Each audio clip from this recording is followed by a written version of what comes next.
Okay, guys, listen. We all know the golden rule. 2 inches before it hits your chest and right before you lock out. That's the only way to bench. It's constant tension. Okay, it preserves your joints and all that shit. What are you guys even talking about? What do you mean constant tension? Everybody knows that when you're benching, you bounce it off your chest to get a little bit more velocity so you can lock it out. Full range of motion. All my football coaches have told me this since I've been in Pop Warner. Alright, if it's not bouncing off your chest, it doesn't count. Okay, benching is all fine and dandy. Like, who doesn't know how to bench?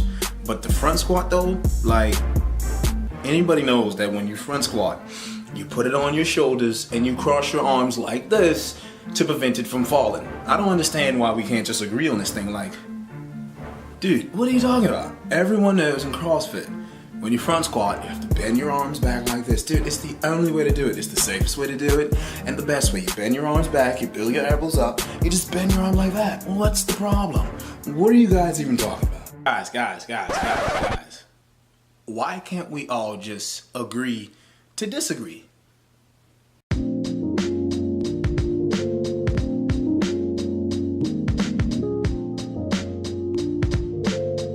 Hey, if you're new to the channel, make sure you subscribe. Click the red subscribe button right here. Click that. Also click the bell that comes up so you can get all my notifications. I post multiple videos every week. What's good, YouTube? Jabbar back with Abdul Aesthetics.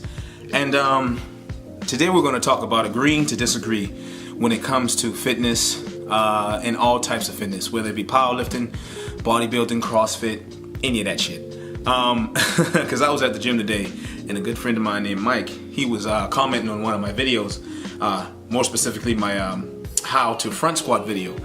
And, you know, we're chopping it up and he was giving me some pointers on how to perfect the front squat. And, you know, I understand where he was coming from and all of that, you know, and I really love the criticism. I always, you know, invite criticism on anything that I'm doing, especially when it's constructive. You know what I'm saying? But the bottom line is, when you get into the world of fitness, it's really all about what works for you, what feels safe for you, what works for you, and how do you want to do it.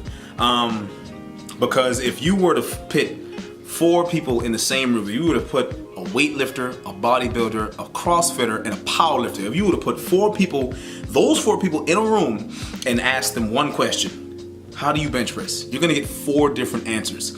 All right, not necessarily saying that one of them is right and the other 3 are wrong. No, not saying that.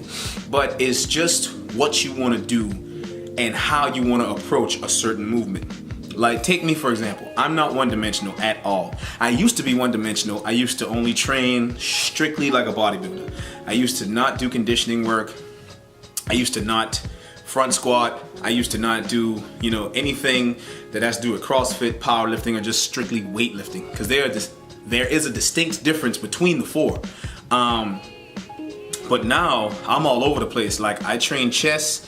I train my chest like a bodybuilder, which is, you know, and I preach constant tension, which is 2 inches before you come to your chest, 1 to 2 inches before you come to your chest, and right before you lock out, and then right back down. You know, you keep that constant tension going, and everybody who I've showed this method to, they say that it's, you know, much more effective than the way they've been taught.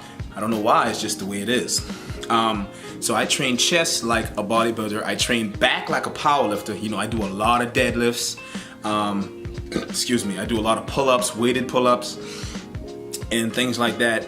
I train legs like a CrossFitter, a powerlifter, and a bodybuilder, because legs is very, you know, not to say I don't like doing legs. I actually enjoy doing legs, but it gets kind of mundane when I do it the same way over and over again, because it's so hard to do. It takes up so much energy and it burns up so many calories, and it makes you sweat a lot faster.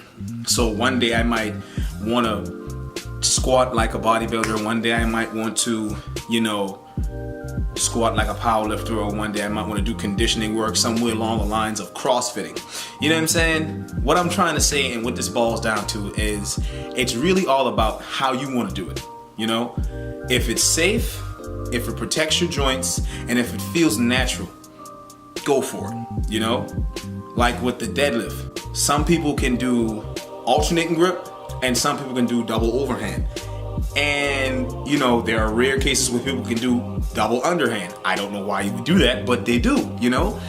It's just whatever feels natural for you. So to wrap this up, if you're going to approach, you know, fitness, whether it be bodybuilding, CrossFit, powerlifting, or weightlifting, whether it be any of those, if you're going to approach it, understand that you have to find what works for you. That is the bottom line with any type of fitness. You may not be able to front squat, but you may be able to back squat, and vice versa. You know what I'm saying? You know, full range of motion when benching, meaning bouncing it off your chest.